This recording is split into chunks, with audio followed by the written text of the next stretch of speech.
Hey YouTube, these are my pipe wrenches I've restored over the weekend and they're looking pretty good. I got these two at a garage at a flea market and I think I'm gonna sell them at a garage sale. One's a rigid and one's a guaranteed.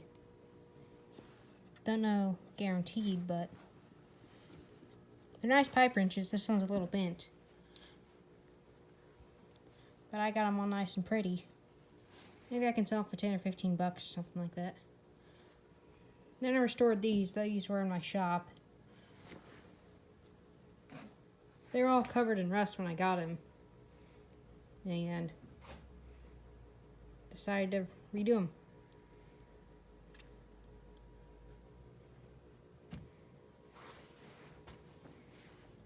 They're all made in America, too, which is good.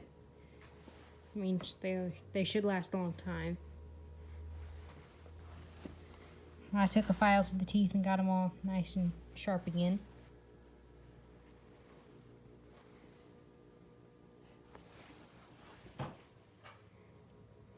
Hope you had a good day. Cheers.